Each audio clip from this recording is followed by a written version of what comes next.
KVS Haridas, സംഘപരിവാറിന്റെ ഇരട്ടമുഖമാണ് ഈ സംഭവങ്ങളിലൂടെ പുറത്തു വരുന്നത് എന്ന വിമർശനങ്ങൾക്കുള്ള താങ്കളുടെ മറുപടി.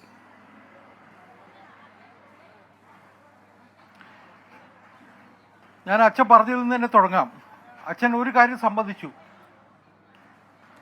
വഖഫ് വിഷയത്തിൽ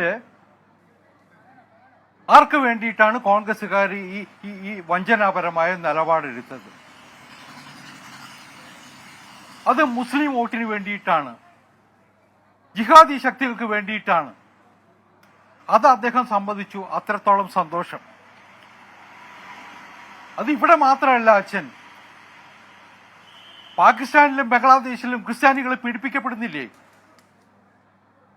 തുർക്കിയിലും സിറിയയിലും സുഡാനിലും ലിബിയയിലും ഒക്കെ ക്രിസ്ത്യാനികളെ വേട്ടയാടപ്പെട്ടിട്ടില്ലേ? അവിടെയൊക്കെ ഇപ്പൊ ഇവിടുത്തെ കോൺഗ്രസ്സുകാരും കമ്മ്യൂണിസ്റ്റുകാരും എടുക്കുന്ന നിലപാടെന്താ? ആർക്കൊപ്പമാ? ഹമാസിനെ പോലുള്ള തീവ്രവാദ ശക്തികൾക്കൊപ്പമല്ലേ ഇവർ നിൽക്കാറുള്ളത്? ഇസ്രായേലിലെ ജൂതന്മാരെ കൊന്നപ്പോഴും ഇവർ ഹമാസിനൊപ്പമല്ലേ? ഹമാസിന്റെ കൊടിയും പിടിച്ച് പ്രകടനം നടത്തിയില്ലേ ഇവര്? അപ്പൊ ഇവര് കോൺഗ്രസ്സുകാരായിക്കോട്ടെ കമ്മ്യൂണിസ്റ്റുകാരായിക്കോട്ടെ കേരളത്തിൽ മാത്രമല്ല ഇന്ത്യയിൽ എന്നും സമാധാനത്തിന് വേണ്ടി നിലനിൽക്കുന്നവർക്ക് വേണ്ടിയിട്ടല്ല. ഇവിടെ വന്ന് RSS അത് ചെയ്തു ഇത് ചെയ്തു എന്നൊക്കെ പറയുമ്പോഴും ഇവര് നിലകൊള്ളുന്നത് എപ്പോഴാ? ഇവർ ഈ ജിഹാദി തീവ്രവാദ ഭീകരവാദ ശക്തികൾക്കൊപ്പമല്ലേ? നരേന്ദ്രമോദിയാണ് പാകിസ്ഥാനിലും ബംഗ്ലാദേശിലുമുള്ള ന്യൂനപക്ഷങ്ങൾ, ക്രിസ്ത്യാനികൾ അടക്കമുള്ള ന്യൂനപക്ഷങ്ങൾക്ക് ഇന്ത്യയിൽ വന്ന് സമാധാനമായി ജീവിക്കാനുള്ള അവസരം ഒരുക്കിയത്, CAA നിയമം കൊണ്ടുവന്നത്. അതും ചരിത്രത്തിന്റെ ഭാഗമാണ്. ഞാൻ ഒരു കാര്യം കൂടി ഓർപ്പിക്കുന്നു, ഞങ്ങൾ ആരെ ആക്രമിക്കാൻ പോവില്ല, അക്രമികൾക്കൊപ്പം നിൽക്കില്ല. നരേന്ദ്രമോദി മാർപ്പാപ്പയെ കണ്ടിട്ട് പറഞ്ഞത് എന്താ? ഒരു കാര്യത്തിലും സംശയമില്ല, ഞങ്ങള് ഇവിടുത്തെ ക്രൈസ്തവ സഹോദരങ്ങളുടെ സംരക്ഷണം, അവരുടെ മേന്മ ഉറപ്പാക്കുമെന്ന. അവർ നടത്തുന്ന സേവന പ്രവർത്തനങ്ങൾക്കൊപ്പം BJP ഉണ്ടാവും, മോഡി ഗവൺമെന്റ് ഉണ്ടാവും. ഒരു സംശയമില്ല. എവിടെയെങ്കിലും ഒരു ക്രിമിനൽ വൽക്കരണം നടന്നാൽ, അക്രമം നടന്നാൽ അതിനെ കുത്തിഘോഷിക്കരുത്. അതിനെ നിയമത്തിന്റെ വഴിയിൽ കൊണ്ടുവരാനുള്ള ശ്രമമാണ് ഞങ്ങൾ നടത്തുന്നത്. അത് ഞങ്ങൾ ചെയ്യുക തന്നെ ചെയ്യും. ഒരു കാര്യം കൂടി ഞാൻ പറഞ്ഞ് അവസാനിപ്പിക്കാം. ഇപ്പോ അക്രമങ്ങൾ കേരളത്തില് പോലീസുകാരുടെ മുമ്പിൽ വെച്ച് ആക്രമിച്ചു എന്നൊക്കെയാ. ശ്രീ ഹരിദാസ്,